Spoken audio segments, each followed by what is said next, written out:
Mamma's dishwash liquid. Soft on hands. ദാസേട്ടാ, എന്റെ ചിഹ്നം മറക്കരുത്, കൈയാണ്. അറിയല്ലോ, പാർട്ടിയെ വിജയിപ്പിക്കണം. കൈ എന്ന ചിഹ്നത്തിന് വോട്ടും ചെയ്യണം.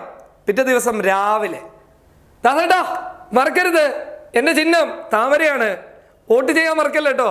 ഇതാണ് ഒരു കോൺഗ്രസ് സ്ഥാനാർത്ഥിയുടെ അവസ്ഥ. കൊല്ലത്തെ ശ്രീജ ചന്ദ്രൻ എന്ന് പറയുന്ന കോൺഗ്രസ് നേതാവിൻ്റെ ഈ അവസ്ഥ ആർക്കും ഉണ്ടാവരുത്. വല്ലാത്ത ദയനീയമായ ഒരു അവസ്ഥയാണ്. വല്ലാത്ത ദയനീയമെന്നൊന്നും വിശേഷിപ്പിക്കാൻ വേണ്ടി പറ്റില്ല. ചെറ്റത്തരത്തിന്റെ അവസാന വാക്ക് എന്ന് വേണം പറയാൻ. കോൺഗ്രസ്സുകാർക്കിടയിൽ ഇത്തരത്തിലുള്ള രാവിലെ കോൺഗ്രസ്സുകാരനും രാത്രി RSSകാരനുമാകുന്ന കുറെ ആളുകളുണ്ട്. അത്തരത്തിൽ രാവിലെ കോൺഗ്രസ്സുകാരിയും അർദ്ധരാത്രിയിൽ RSSകാരിയുമായി മാറിയ ശ്രീജ ചന്ദ്രൻ എന്ന് പറയുന്ന കോൺഗ്രസിന്റെ കൊല്ലത്തെ താമരക്കുളത്തെ ആദ്യ സ്ഥാനാർത്ഥിയെ കുറിച്ച് തന്നെയാണ് പറയാനുള്ളത്. അതായത് ആദ്യം കോൺഗ്രസിന്റെ സ്ഥാനാർത്ഥിയായിരുന്നു, പിറ്റേ ദിവസം രാവിലെ BJPയുടെ സ്ഥാനാർത്ഥി.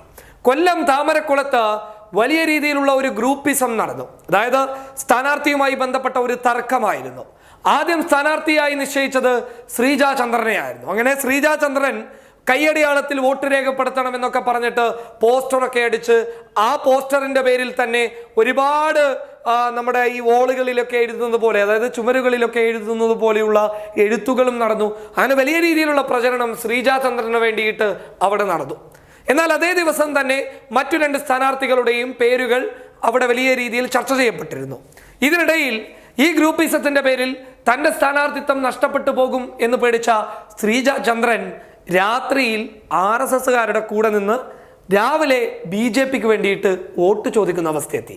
അതായത് ഒരു ദിവസം മുന്നേ കോൺഗ്രസിന് വേണ്ടിയിട്ട് വോട്ട് ചോദിച്ച ശ്രീജ ചന്ദ്രൻ പിറ്റേ ദിവസം രാവിലെ ചോദിക്കുന്നത് BJPക്ക് വേണ്ടിയിട്ടാണ്. അപ്പോൾ കാര്യങ്ങൾ ഏകദേശം പിടികിട്ടിയല്ലോ. ഇതുപോലെയുള്ള ആളുകളെ തിരിച്ചറിയാൻ പറ്റാത്തത് തന്നെയാണ് കോൺഗ്രസിന്റെ ശാപം. അമിതമായ ഹിന്ദുത്വ സ്വഭാവം കാണിക്കുന്നുണ്ട് എങ്കിൽ അവരെ എത്രയും പെട്ടെന്ന് തന്നെ പാർട്ടിയിൽ നിന്ന് പുറത്താക്കിയില്ല എങ്കിൽ പാർട്ടിയുടെ അവസ്ഥ ഉത്തരേന്ത്യയിലെ സമാനമായ അവസ്ഥയായി മാറും. അതുകൊണ്ട് ചിന്തിക്കുന്നവർക്ക് ദൃഷ്ടാന്തമുണ്ട്, ചിന്തിക്കുന്നവർക്ക് പാർട്ടിയെ സംരക്ഷിക്കാൻ വേണ്ടിയിട്ട് സാധിക്കും. News desk public Kerala. Mamma's dishwash liquid. Soft on hands.